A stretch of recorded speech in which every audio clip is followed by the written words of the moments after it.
Praise the Lord. കർത്താവിൻ്റെ വിലയേറിയ നാമം വാഴ്ത്തപ്പെടുമാറാകട്ടെ.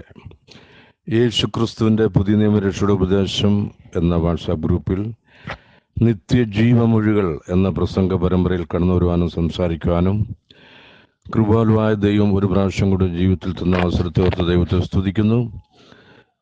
ഗ്രൂപ്പിൻ്റെ അഡ്മിന്മാർക്കും ഗ്രൂപ്പിൽ ശ്രവിക്കുന്ന എല്ലാ സൗരസന്മാർക്കും ഇപ്പോൾ ഈ വാട്സാപ്പ് ഗ്രൂപ്പിലും പിന്നീട് ഫേസ്ബുക്കിലും യൂട്യൂബിലുമായി ശ്രവിക്കുന്ന എല്ലാവർക്കും യേശുക്രിസ്തുനാമത്തിൽ ഒരു പ്രാവശ്യം കൂടെ വന്ദനം അറിയിക്കുന്നു. തീർച്ചയായും ഈ ഗ്രൂപ്പിൽ കൂടെ നിങ്ങൾ 4 ഭാഷകളിൽ സുവിശേഷം കേട്ടുകൊണ്ടിരിക്കുന്നു.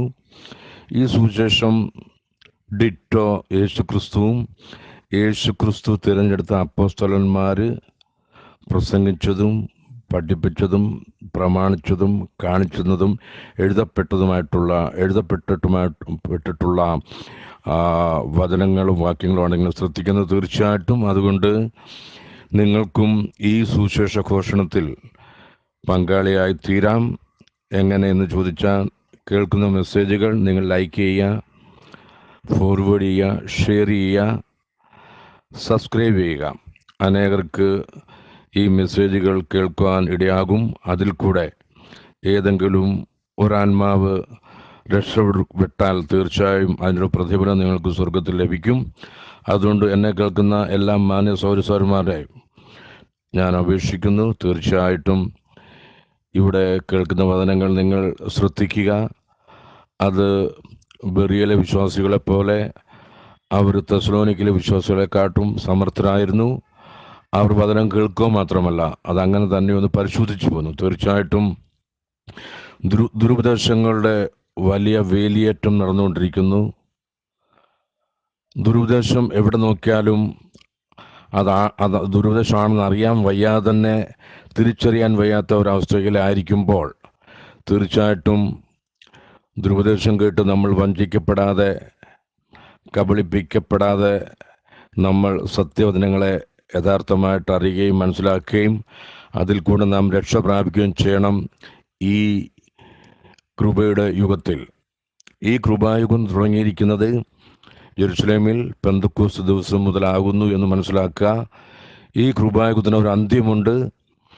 ആ അന്ത്യം റാപ്ചറാണ്. യേശുക്രിസ്തുവിന്റെ 2ാം വരവ് കഴിയുമ്പോൾ ഈ കൃപായുഗം മാറും. ഈ സുവിശേഷം നിലനിൽക്കുകയില്ല. പിന്നെ അതാണ് സംഭവിക്കാൻ പോകുന്നത്. അപ്പോൾ ഇപ്പോൾ ജീവിച്ചിരിക്കുന്ന പെന്തക്കോസ്ത് നാൾ മുതൽ ഇപ്പോൾ വരെയുള്ളവരും ഇനിയും വരുവാനുള്ളവരും തീർച്ചയായിട്ടും അനുസരിക്കേണ്ടതും കേൾക്കേണ്ടതും പ്രമാണിക്കേണ്ടതും ആയിട്ടുള്ള ഗോസ്പൽ സുവിശേഷം, അത് യേശുക്രിസ്തു തിരഞ്ഞെടുത്ത അപ്പോസ്തലന്മാരിൽ കൂടെ പ്രസ്താവിച്ച വചനങ്ങളാണെന്ന് മനസ്സിലാക്കിക്കൊണ്ട് നമ്മുടെ ഈ ജീവിതം, ദൈവം തന്ന വിലയേറിയ ജീവിതം, നമ്മുടെ രക്ഷയ്ക്ക് വേണ്ടി നമ്മൾ പൂർത്തീകരിച്ചോ, നമ്മൾ അനുസരിച്ചോ, കൽപ്പനകളെ കേട്ടോ എന്ന് മനസ്സിലാക്കുക. എന്നാൽ കൊടിയ ചെന്നായ്ക്കൾ, ദുരുപദേശകർ, അവരായിരിക്കുന്ന അവരുടെ ഡിഗ്രി, അവരുടെ പഠിപ്പ്, അവരുടെ വയസ്നസ്, അവരുടെ ഇൻ്റലിജൻസ് എല്ലാം ഉപയോഗിച്ചുകൊണ്ട് സത്യവചനങ്ങളെ മൂടിക്കളയുകയും സത്യവചനങ്ങൾ കെടുത്തിക്കളയുന്നതുമായിട്ടുള്ള ഉപദേശങ്ങൾ നിങ്ങൾ കേട്ടുകൊണ്ടിരിക്കുന്നു. അതുകൊണ്ട് തീർച്ചയായിട്ടും ഞങ്ങൾ JCNDSDയിൽ കൂടെ നിങ്ങളോട് പ്രസ്താവിക്കുന്ന വചനങ്ങൾ വചനവിരുദ്ധമായിട്ട് എന്ന് നിങ്ങൾക്ക് തോന്നിയാൽ തീർച്ചയായിട്ടും അത് ഞങ്ങളെ ക്വസ്റ്റ്യൻ ചെയ്യാം, ഞങ്ങളോട് വിളിക്കാം, ചോദിക്കാം, വേണമെങ്കിൽ നമുക്ക് ഡിസ്കഷൻ ചെയ്യാം. അതിനുള്ള സ്വാതന്ത്ര്യം കേൾവിക്കാരായിരിക്കും എല്ലാവർക്കും ഉണ്ട്. അതുകൊണ്ട് തീർച്ചയായിട്ടും സത്യവചനങ്ങളെ കേൾക്കുക, സത്യവചനങ്ങളെ പ്രമാണിക്കുക, പ്രചരിപ്പിക്കുക, പ്രസംഗിക്കുക. തീർച്ചയായിട്ടും ഞങ്ങൾ യേശുക്രിസ്തുവിൻ്റെ തിരഞ്ഞെടുത്ത അപ്പോസ്തലന്മാരും പ്രസ്താവിച്ച സുവിശേഷമാണ് പ്രസ്താവിക്കുന്നത്, അണുവിട മാറ്റമില്ലാതെ. അതുകൊണ്ട് തീർച്ചയായിട്ടും ഇന്ന് സന്ധ്യാസമയത്ത് കഴിഞ്ഞ ഞായറാഴ്ച സംസാരിച്ച വിഷയത്തിൻ്റെ കണ്ടിന്യൂഷനായിട്ട് സംസാരിക്കാൻ താല്പര്യപ്പെടുന്നു. അത് തിരഞ്ഞെടുക്കപ്പെട്ടവർ, അതാകുന്നു അതിൻ്റെ സബ്ജക്റ്റ്. തീർച്ചയായിട്ടും നിങ്ങൾ ചിന്തിക്കേണ്ട ഒരു വിഷയമാകുന്നു എന്ന് നിങ്ങൾ മനസ്സിലാക്കുക. ഇത് ഗൗരവപരമായി ചിന്തിച്ചില്ല എങ്കിൽ നിങ്ങൾക്ക് നഷ്ടപ്പെടുവാൻ പോകുന്നത് നിങ്ങളുടെ ആത്മാവിൻ്റെ രക്ഷയാണ്. ഈ ലോകത്തിൽ ഒരുവൻ ജീവിക്കുമ്പോൾ അവൻ്റെ മരണശേഷം അവൻ പോകേണ്ട സ്ഥലം ഏതാണെന്ന് അവനവൻ തന്നെ തിരഞ്ഞെടുക്കണം. അതാണ് യേശുക്രിസ്തു പറയുണ്ടായി, ഒരുവൻ്റെ ജീവൻ ഈ ശരീരത്തിൽ മാറ്റപ്പെട്ടാൽ ഒന്നുകിൽ അത് നരകത്തിലായിരിക്കും, അല്ല എങ്കിൽ പർദീസയിലായിരിക്കും. അതിന് ഉദാഹരണമായിട്ട് ലാസറിൻ്റെയും ധനവാന്റെയും കാര്യം യേശുക്രിസ്തു പറയുകയുണ്ടായി. അതുകൊണ്ട് തീർച്ചയായിട്ടും ആത്മീയമായിട്ട് നമ്മൾ ധനവാന്മാരാണെങ്കിൽ ഈ പുതിയ നിയമ കാലഘട്ടത്തിൽ, ഈ കൃപായുഗത്തിൽ നമ്മൾ അനുസരിക്കേണ്ട ഉപദേശവും സുവിശേഷവും എന്താണെന്ന് നിങ്ങൾ മനസ്സിലാക്കിയിട്ടുണ്ടോ എന്നെനിക്കറിയില്ല. എന്നാൽ എന്തായിരിക്കണം എന്ന് നിങ്ങൾ മനസ്സിലാക്കുവാനുള്ള അവസരമാണ് ഈ JCNDSD ഗ്രൂപ്പിൽ കൂടെ നിങ്ങൾ കേൾക്കുന്ന വചനങ്ങൾ. Praise Lord. അപ്പോൾ എൻ്റെ ആ സബ്ജക്റ്റിൻ്റെ കുറിവാക്യമായിട്ട് ഞാൻ വായിക്കാൻ പോകുന്ന വാക്യം യോഹന്നാന്റെ സുവിശേഷം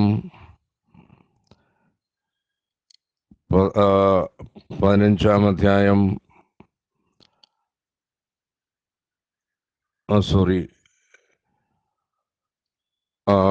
മത്തായിയുടെ സുവിശേഷം 22-ാം അധ്യായം 14-ാം വാക്യമാണ് എൻ്റെ കുറിവാക്യം. അത് ഞാൻ വായിക്കുവാൻ താല്പര്യപ്പെടുന്നു. Matthew 20:16 also I am going to read. Matthew 20:16 പറയുന്നു, So the last shall be first, and the first shall first last, for many be called, but few chosen. ഇവിടെ പറയുന്നു, ആദ്യന്മാർ ഒടുക്കത്തോരാവും, ഒടുക്കത്തന്മാർ ഫസ്റ്റ് ആവും. അനേകർ വിളിക്കപ്പെട്ടു, പക്ഷേ തിരഞ്ഞെടുക്കപ്പെട്ടവർ ചുരുക്കമാകുന്നു എന്ന് പറയുന്നു. മത്തായി സുവിശേഷം 22:14 പറയുന്നു, for many are called but few are chosen. വിളിക്കപ്പെട്ടവർ അനേകരുണ്ട്, തിരഞ്ഞെടുക്കപ്പെട്ടവർ ചുരുക്കം. തീർച്ചയായിട്ടും ദൈവത്തിൻ്റെ തിരഞ്ഞെടുപ്പ് ഈ ലോകത്തിലുള്ളത് ചുരുക്കം പേരെ ആകുന്നു. അതിന് ഉദാഹരണമായി കഴിഞ്ഞ പഴയ നിയമത്തിലുള്ള ചില ഉദാഹരണങ്ങൾ ഞാൻ പറയുകയുണ്ടായി കഴിഞ്ഞ മെസ്സേജിൽ. ദൈവം തിരഞ്ഞെടുത്ത ഒരു വ്യക്തിയായിരുന്നു ഹാബേൽ. ഹാബേലും കയീനും യാഗം കഴിക്കുവാനായി ദൈവസന്നിധിയിൽ ചെന്നപ്പോൾ ദൈവത്തിന് ഹിതമായിട്ടുള്ള ഒരു യാഗം ഹാബേൽ അർപ്പിച്ചതിനാൽ ആ ദൈവത്തിന് ഇഷ്ടപ്പെട്ടു. ദൈവം തിരഞ്ഞെടുത്ത ഒരുവനായിരുന്നു ഹാബേൽ. പക്ഷേ ഹാബേലിൻ്റെ യാഗത്തിൽ ദൈവം പ്രസാദിച്ചുകൊണ്ട് സ്വന്തം സഹോദരനാൽ അവൻ കൊല്ലപ്പെടുവാനിടയായി. ഇപ്പോഴും ആ ഹാബേലിൻ്റെ രക്തം ഭൂമിയിൽ നിന്ന് വിളിച്ചുകൊണ്ടിരിക്കുന്നു എന്നാണ് ബൈബിൾ പറയുന്നത്. പിന്നീട് നമുക്ക് കാണുവാൻ സാധിക്കും, ദൈവം തിരഞ്ഞെടുത്ത 8 പേർ. നോഹയുടെ ഭാര്യയും 3 ആൺമക്കളും അവരുടെ ഭാര്യമാരും. 10ാം തലമുറയിൽ ഏറ്റവും വഷളത്വം നിറഞ്ഞ സമയത്ത്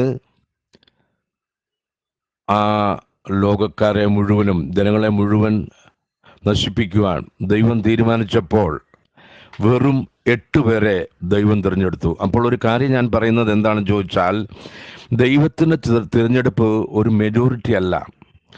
ദൈവത്തിൻ്റെ തിരഞ്ഞെടുപ്പ് എപ്പോഴും മൈനോറിറ്റി ആണെന്ന് മനസ്സിലാക്കുക. അബ്രഹാമിനെ തിരഞ്ഞെടുത്തു, ലോത്ത് തിരഞ്ഞെടുത്തു, സോദോം തിരഞ്ഞെടുത്തു.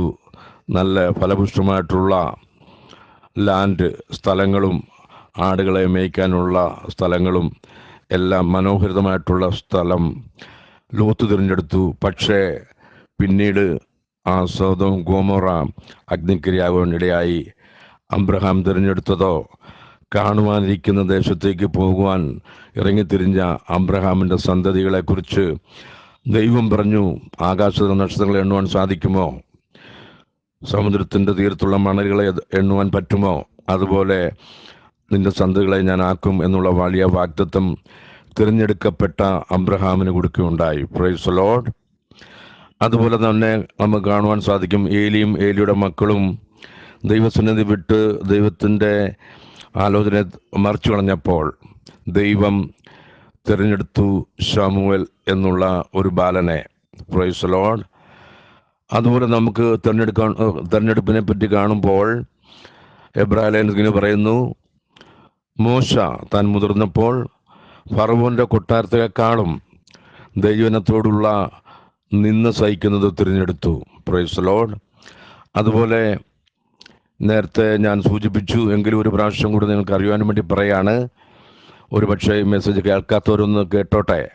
അതായത് നെബൂഖദ്നേസർ 60 മുഴം പൊക്കമുള്ള സ്വർണ്ണബിംബത്തെ നമസ്കരിച്ച് ലോകത്തിലുള്ള എല്ലാവരോടും വാദ്യഘോഷങ്ങൾ മുഴങ്ങുമ്പോൾ അതിൻ്റെ വിഗ്രഹത്തിന് മുമ്പിൽ കുമ്പിട്ട് ആരാധിക്കുവാൻ പറഞ്ഞപ്പോൾ ദൈവത്താൽ തിരഞ്ഞെടുക്കപ്പെട്ട പ്രമാണമുള്ള ശദ്രക്, മേശക്, അബേദ്നെഗോ അവർ ദൈവത്താൽ തിരഞ്ഞെടുക്കപ്പെട്ടതുകൊണ്ട് അവർ ആ ബിംബത്തെ നമസ്കരിച്ചില്ല. അതുപോലെ തന്നെ രാജാവിനോട് മാത്രം പ്രാർത്ഥിക്കണം എന്നുള്ളൊരു കൽപ്പന പുറപ്പെടുവിച്ചപ്പോൾ ദാനിയേൽ എപ്പോഴും പ്രാർത്ഥിക്കാറുള്ളത് പോലെ കിളിവാതുകളെ യെരൂശലേമിൻ്റെ നേരെ തുറന്നിട്ടുകൊണ്ട് ദൈവത്തോട് പ്രാർത്ഥിച്ചു. ആ തിരഞ്ഞെടുക്കപ്പെട്ടവനെ സിംഹങ്ങളുടെ ഗുഹയിലിട്ടെങ്കിലും അവിടെ നിന്ന് ഒരു പോറല് പോലും ഏൽക്കാതെ രക്ഷപ്പെടുവാൻ ഇടയായി. ദൈവം രക്ഷിച്ചു. ദൈവം തന്നെ ദൂതനെ അയച്ചു രക്ഷിച്ചു. അനേകം തിരഞ്ഞെടുപ്പിനെ കുറിച്ച് എനിക്ക് സംസാരിക്കാനുണ്ട്. ദൈവം തിരഞ്ഞെടുത്തവർ അനേകരുണ്ട്, ദൈവത്തെ തിരഞ്ഞെടുത്തവരുണ്ട്. യോശുവ എന്തു പറഞ്ഞു? നിങ്ങൾ ഈ ലോകത്തിലെ ദൈവങ്ങളെ പ്രമാണിച്ച് നിങ്ങൾ പോകുന്നുവെങ്കിൽ പൊക്കോളുക, ഞാനും എൻ്റെ കുടുംബമോ ഞങ്ങൾ യഹോവയെ സേവിക്കും. അപ്പം യോശുവയുടെ ഒരു തിരഞ്ഞെടുപ്പാണ് ദൈവത്തിൻ്റെ വേല ചെയ്യണം, അല്ലെങ്കിൽ ദൈവത്തിന് ഇഷ്ടമുള്ള ഒരു തിരഞ്ഞെടുപ്പ് നടത്തുകയുണ്ടായി. അതുപോലെ ഇയ്യോബ് തിരഞ്ഞെടുത്തു. എന്ത്? അവൻ്റെ ആടുമാടുകളും ധനവും മക്കളും ഒടുവിൽ ഭാര്യ പോലും ത്യജിച്ചു പറഞ്ഞപ്പോൾ ഇയ്യോബ് ദൈവത്തോടുള്ള ഭക്തിയെ മുറുകെ പിടിച്ചുകൊണ്ട് ദൈവത്തെ സേവിക്കും തിരഞ്ഞെടുത്തു. അതുകൊണ്ട് തന്നെ ദൈവം അവൻ്റെ മേൽ ദൃഷ്ടി വെച്ചുകൊണ്ടിരുന്നു. ഷാജിനോട് ചോദിച്ചു, എൻ്റെ ദാസനായ ഇയ്യോബിൻ്റെ മേൽ നീ ദൃഷ്ടി വെച്ചുവോ? അപ്പോൾ തീർച്ചയായിട്ടും തിരഞ്ഞെടുക്കുക എന്ന് പറഞ്ഞ ഒരു തിരഞ്ഞെടുപ്പ്, ദൈവത്തിൻ്റെ തിരഞ്ഞെടുപ്പ് എപ്പോഴും എന്താണ്? ദൈവത്തെ അന്വേഷിക്കുന്ന ബുദ്ധിമാൻ ഉണ്ടോ എന്ന് ദൈവം മുകളിൽ നിന്ന് താഴേക്ക് നോക്കിക്കൊണ്ടിരിക്കുന്നു. ദൈവത്തിൻ്റെ തിരഞ്ഞെടുപ്പ് ഒരിക്കലും ഈ ലോകത്തിലെ തിരഞ്ഞെടുപ്പല്ല. Praise the Lord. ഈ ലോകത്തിൻ്റെ ജ്ഞാനം ദൈവം ഭോഷത്വമാക്കിയിരിക്കുന്നു. ഇന്ന് ലോകത്തിലുള്ള എല്ലാവരും കേൾക്കാൻ താല്പര്യപ്പെടുന്നത് BTH, MDH, master of divinity, PhD ഇങ്ങനെ ഉള്ള ഡിഗ്രികൾ കരസ്ഥമാക്കിയ പട്ടിയുടെ വാല് പോലെയുള്ള ഡിഗ്രികൾ വെച്ചുകൊണ്ട് റവറൻഡെന്നും ഡോക്ടറെന്നും ഒക്കെ പേര് കാണിച്ചുകൊണ്ട് ഉണ്ടാക്കുന്ന, അങ്ങനെ കൂട്ടിയിരിക്കുന്ന പേരിൽ ഉള്ളവരുടെ പ്രസംഗം കേൾക്കാനാണ് താല്പര്യപ്പെടുന്നത്. എന്നാൽ ഒരു സത്യം മനസ്സിലാക്കുക, ഈ സർവ്വലോകത്തിൻ്റെയും ദൈവമായിരുന്നവൻ ഭൂമിയിൽ വന്നപ്പോൾ അവൻ തിരഞ്ഞെടുത്തത് കടലിൻ്റെ തീരത്ത് വള്ളവും വലയും മീനും പിടിക്കുന്നതുമായ മുക്കുവന്മാരെ തിരഞ്ഞെടുത്ത് he called the unqualified and qualified them. വിദ്യാഭ്യാസമില്ലാത്തവരെ വിളിച്ച് വേർതിരിച്ച് അവരെ ലോകത്തിൻ്റെ മുമ്പിൽ ആത്മീയ വിഷയത്തിൽ ഏറ്റവും ഉത്തമമായവരെ യേശു ക്രിസ്തു തിരഞ്ഞെടുത്തു.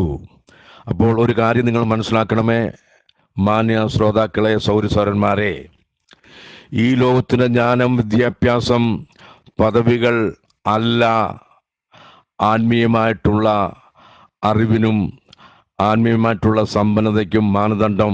പിന്നെയോ ആത്മീയമായി ദൈവ ഇഷ്ടം ചെയ്ത് കൽപ്പനകളെ പ്രമാണിക്കുന്നവരും പാലിക്കുന്നവരുമാകുന്നു ദൈവത്തിൻ്റെ ദൃഷ്ടിയിൽ തിരഞ്ഞെടുക്കപ്പെട്ടവർ.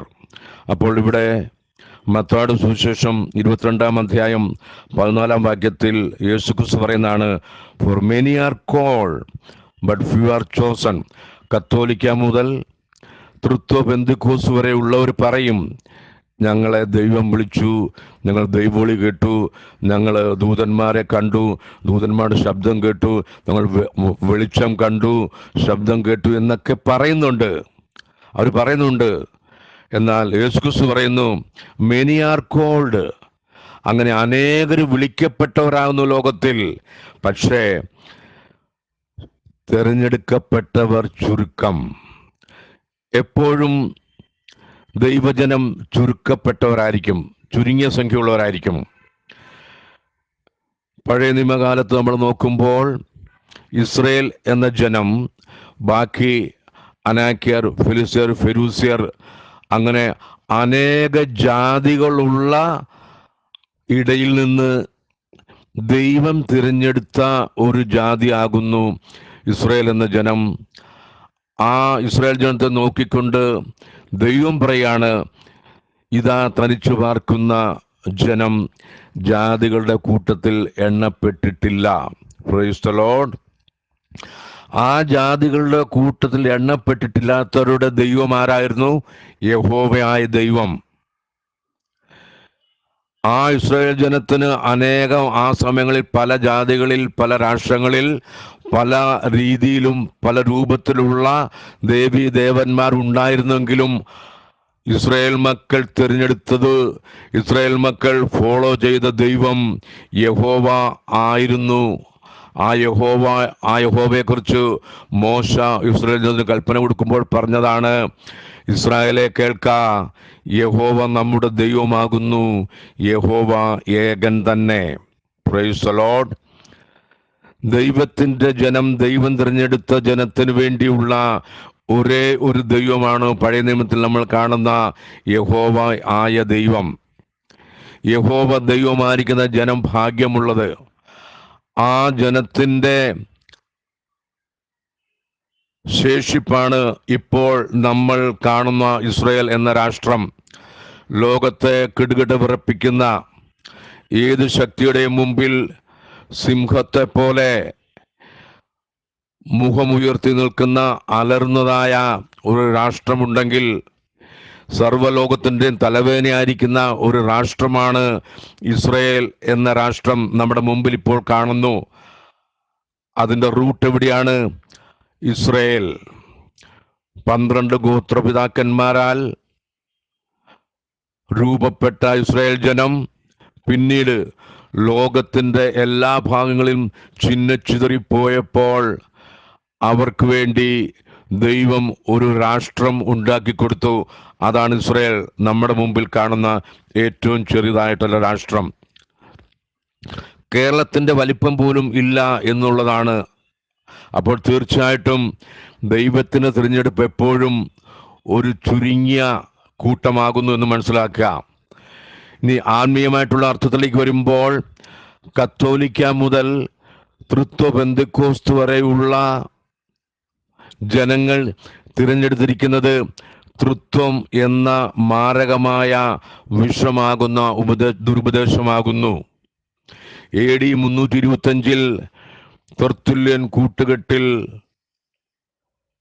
നിക്യ സുന്നഹദോസിൽ കോൺസ്റ്റന്റൈൻ ചക്രവർത്തി ഒരു കുലപാതകനാൽ ഉരുത്തിരിഞ്ഞ ഒരു ഡോക്ട്രിൻ ആകുന്നു തൃത്വം. അത് ബൈബിളുമായിട്ട് ഒരു ബന്ധവുമില്ല. അത് ജെന്റൈൽസ് ആൻഡ് ഹീതൻസ്, ബൈബിളിന് വെളിയിലുള്ള, ഇസ്രായേലിന് വെളിയിലുള്ള ജാതികളിൽ കണ്ട ഒരു വിശ്വാസമാണ്. ബഹുദൈവങ്ങളെ ആരാധിക്കുക, ബഹുദൈവങ്ങളിൽ വിശ്വസിക്കുക. അതിന് മെയിനായിട്ട് എല്ലാ രാഷ്ട്രങ്ങളിലും മൂന്ന് വെച്ച് കാണുമ്പോൾ, നിർഭാഗ്യമെന്ന് പറയട്ടെ, ക്രിസ്ത്യാനികൾ എന്ന് പറയുന്നവരും ട്രിനിറ്റി, ത്രിയേകൻ, തൃത്വം, തൃത്വത്തിൽ ഒന്നാമൻ, രണ്ടാമൻ, മൂന്നാമൻ, സത്ത, സാരാംശം എന്നുള്ള ബൈബിളിൽ ഇല്ലാത്തതായ സംഹിതകൾ ജനങ്ങളുടെ ഇടയിൽ പ്രചരിപ്പിക്കുകയും അത് കുത്തിവെക്കുകയും ചെയ്ത് ദൈവത്തിൻ്റെ വചനത്തിൽ നിന്ന് മാറ്റപ്പെട്ടവരായി, ഇറ്റ്സ് ആൻ അബോമിനേഷൻ. ദൈവത്തിന് അറപ്പുള്ളതായ ഒരു വിഷയമാണ്. ഏകദൈവത്തെ കൂടാതെ മറ്റു ദൈവങ്ങൾ ഉണ്ടെന്ന് പറയുകയും വിശ്വസിക്കുകയും ചെയ്യുന്നതായിട്ടുള്ള പ്രമാണങ്ങൾ. അങ്ങനെയെങ്കിൽ കത്തോലിക്ക മുതൽ തൃത്വ പെന്തക്കോസ് വരെയുള്ള ഒരു കണക്കെടുത്താൽ ഏകദേശം കേരളത്തിലെ കണക്കനുസരിച്ച് വരും 1% മാത്രമേ തിരഞ്ഞെടുക്കപ്പെട്ടുള്ളവരുള്ളൂ. അത് യേശുക്രിസ്തുവിൻ്റെ അപ്പോസ്തലന്മാരാൽ യേശുക്രിസ്തുവിൻ്റെ അപ്പോസ്തലന്മാർ പ്രസംഗിച്ച സുവിശേഷം ഈ കൃപായുഗത്തിൽ അതാകുന്നു വേണ്ടത്, മനസ്സിലാക്കേണ്ടത്. ആ സുവിശേഷത്തിൽ കൂടെ രക്ഷയുള്ളൂ എന്ന് മനസ്സിലാക്കി അപ്പോസ്തലന്മാരുടെ ഉപദേശം കേട്ട് കൈക്കൊണ്ട് അത് പ്രായോഗികമാക്കി അത് ഫോളോ ചെയ്യുന്നവർ തുലവും വിരളമായിരിക്കുന്നു എന്ന് നിങ്ങൾ മനസ്സിലാക്കുക. അപ്പോൾ അത് തീർച്ചയായിട്ടും അതാണ് സത്യം, അതാണ് ദൈവത്തിൻ്റെ തിരഞ്ഞെടുക്കപ്പെട്ട ആളുകൾ, ജനങ്ങൾ. ഒരു പക്ഷേ ഇത് കേൾക്കുമ്പോൾ നിങ്ങൾക്ക് അസ്വസ്ഥത ഉണ്ടാകും, ഇറിറ്റേഷൻ ഉണ്ടാകും. അതുകൊണ്ട് കാര്യമില്ല. സത്യം സത്യമായിട്ട് നിങ്ങൾ മനസ്സിലാക്കണം. എന്തുകൊണ്ടെന്നാൽ അനേകർ വിളിക്കപ്പെട്ടിട്ടുണ്ട്, തിരഞ്ഞെടുക്കപ്പെട്ടവർ ചുരുക്കമാകുന്നു. അങ്ങനെയെങ്കിൽ അപ്പോസ്തലനായ പത്രോസിൻ്റെ ആദ്യത്തെ കന്നിപ്രസംഗത്തിൽ ഈ പത്രോസ് പരിശുദ്ധാത്മാവ് വരുന്നതിന് മുമ്പ്, യേശുക്രിസ്തുവിൻ്റെ ക്രൂശീകരണത്തിന് തൊട്ടും ചില മണിക്കൂറുകൾ മുമ്പ്, ഞാൻ അവനെ അറിയുന്നില്ല, നിങ്ങൾ പറയുന്നത് എനിക്ക് മനസ്സിലാകുന്നില്ല എന്ന് പ്രാഗിയും ആണയിടുകയും ചെയ്ത പത്രോസിൻ്റെ മേൽ 1-ാം നൂറ്റാണ്ടിൽ പരിശുദ്ധാത്മാവ് വന്നപ്പോൾ ധൈര്യത്തോടെ പ്രസംഗിച്ചു, മറ്റൊരുത്തനും രക്ഷയില്ല, നാം രക്ഷിക്കപ്പെടുവാൻ ആകാശത്തിൻ്റെ കീഴിൽ മനുഷ്യരുടെ നൽകപ്പെട്ട വേറെ ഒരു നാമവുമില്ല എന്ന് വളരെ ശക്തമായി ലോകത്തോട് പ്രസ്താവിക്കാൻ ഇടയായി. ഈ പത്രോസിന്, ഈ മീൻപിടുത്തക്കാരനായ പത്രോസിന് എങ്ങനെ ലഭിച്ചു? പരിശുദ്ധാത്മാവിനാൽ ലഭിച്ച ശക്തി. അതുകൊണ്ട് യേശുക്രിസ്തു ആരെയാകുന്നു ലോകത്ത് സുവിശേഷം പറയാൻ തിരഞ്ഞെടുത്തത്? മുക്കുവന്മാരായിരിക്കുന്നവരും ചുങ്കക്കാരായിരിക്കുന്നവരെയുമാണ്, ഈ ലോകത്തിലെ ജ്ഞാനികളെയല്ല. അന്നത്തെ കാലത്ത് പരീശന്മാരും ശാസ്ത്രിമാരും സ്ക്രൈബുമാരും എല്ലാം ഉണ്ടായിരുന്ന ഒരു സമയമായിരുന്നു യേശുക്രിസ്തു ഈ ലോകത്തിലായിരുന്നപ്പോൾ. പക്ഷേ അവരെ ആ ജ്ഞാനികളായിരിക്കുന്നവരെ ഒന്നും യേശുക്രിസ്തു തിരഞ്ഞെടുക്കാതെ യേശുക്രിസ്തു തിരഞ്ഞെടുത്തത് വെറും മുക്കുവന്മാരെ ആകുന്നു. Praise the Lord. അതിൻ്റെ വാക്യം വായിക്കുവാൻ ഞാൻ താല്പര്യപ്പെടുന്നു. യോഹന്നാൻ്റെ സുവിശേഷം 6-ാം അധ്യായം 70-ാം വാക്യം. Have not I chosen you 12 and one of you is a devil? യേശുക്രിസ്തു പറയാണ്, ഞാൻ നിങ്ങളെ 12 പേരെ തിരഞ്ഞെടുത്തു, അതിൽ ഒരുവൻ പിശാചാകുന്നു. അപ്പോൾ യേശുക്രിസ്തുവിന് അറിയാം, because he is the God. God knows the end from the beginning. അവസാനം ആദ്യം തന്നെ അവസാനവും അറിയുന്നവൻ. എറ്റേണിറ്റിയിൽ ആയിരുന്ന ദൈവം, ഉൽപ്പത്തി 1-ന് മുമ്പിലുള്ള ആ പീരീഡാണ് എറ്റേണിറ്റി, നിത്യത. ആ നിത്യതയിലായിരുന്ന ദൈവം പിന്നീട് മനുഷ്യനുമായിട്ടുള്ള ബന്ധത്തിൽ ഈ യൂണിവേഴ്സും കോൺസ്റ്റലേഷനും എല്ലാം സൃഷ്ടിച്ചതിന് ശേഷം മനുഷ്യനെ സൃഷ്ടിച്ചു. ഇത്രയും വർഷങ്ങൾ ഓരോരോ കാലയളവിൽ മനുഷ്യന്റെ രക്ഷയ്ക്ക് വേണ്ടിയുള്ള ഉപദേശങ്ങൾ, പ്രമാണങ്ങൾ കൊടുത്തുകൊണ്ടേയിരുന്നു. അങ്ങനെ അവൻ്റെ മനസ്സിലെ പ്ലാനും പദ്ധതിയും അനുസരിച്ച് രക്തം കൊണ്ട് ഒരു സഭയെ വീണ്ടെടുക്കുവാൻ വേണ്ടി അവൻ്റെ ഹൃദയത്തിലെ പ്ലാനും പദ്ധതി അനുസരിച്ച് കാലസമ്പൂർണതയിൽ ജഡത്തിൽ വെളിപ്പെട്ടു 2023 വർഷങ്ങൾക്ക് മുമ്പ് ബേത്ലഹേമിൽ. The God we see from Genesis to Malachi, the omnipotent, omniscient, omnipresent God, the God we see before Genesis 1:1 from the eternity came to this world when the time is fulfilled. അതായത് കാലസമ്പൂർണതയിൽ ദൈവം ജഡത്തിൽ വെളിപ്പെട്ട് അവൻ്റെ രക്തം നമുക്ക് വേണ്ടി ഊറ്റിത്തന്ന് നമ്മളെ അവൻ്റെ ശരീരത്തോട് ചേർത്തു, അംഗമാക്കി തീർത്തു. അങ്ങനെയെങ്കിൽ നിങ്ങൾ കേൾക്കുന്ന സൗരസാരന്മാരെ, യേശു ക്രിസ്തു എന്ന ശരീരത്തിൻ്റെ ഒരു അംഗം നിങ്ങളായിരിക്കുന്നുവോ? അവൻ നിങ്ങളെ തിരഞ്ഞെടുത്ത ഒരാത്മാവാകുന്നുവോ എന്ന് നിങ്ങൾ മനസ്സിലാക്കണം. അത് മനസ്സിലാക്കണമെങ്കിൽ യേശു ക്രിസ്തു പത്രോസിൻ്റെ പ്രസംഗത്തിൽ കൂടെ 3000 പേരെ ദൈവരാജ്യത്തോട് ചേർത്ത ആ പാറ്റേണിൽ ആയിരിക്കുന്നവർ മാത്രമേ ദൈവം തിരഞ്ഞെടുത്ത ആ കാറ്റഗറിയിൽ വരികയുള്ളൂ. അപ്പോൾ തീർച്ചയായിട്ടും നിങ്ങൾ ചിന്തിക്കുക, 1-ാം നൂറ്റാണ്ടിൽ 3000 പേർ മാനസാന്തരപ്പെട്ട് യേശു ക്രിസ്തുവിൻ്റെ നാമത്തിൽ സ്നാനമേറ്റ് അപ്പോസ്തലന്മാരുടെ ഉപദേശം കേട്ട് അവർ അപ്പം നുറുങ്ങി പ്രാർത്ഥന കഴിച്ചു വന്ന ആ കാറ്റഗറിയിൽ നിങ്ങൾ പെടുന്നുണ്ടോ? അങ്ങനെ പെടുന്നുണ്ടെങ്കിൽ നിങ്ങൾ തിരഞ്ഞെടുക്കപ്പെട്ടതിൽ ഒരാളാകുന്നു. അല്ല എങ്കിൽ നിങ്ങൾ സഭയുടെ വെളിയിലായിരിക്കുന്നു, നിങ്ങൾ നഷ്ടപ്പെട്ടവനായിരിക്കുന്നു എന്ന് ഈ സന്ധ്യാസമയത്ത് നിങ്ങളെ അറിയിക്കുന്നു. ഈ സത്യം ഞങ്ങൾ നിങ്ങളോട് അറിയിക്കുന്നത് നിങ്ങളുടെ നന്മയ്ക്ക് വേണ്ടിയാണ്, നിങ്ങൾ നശിച്ചു പോകുവാൻ വേണ്ടിയല്ല.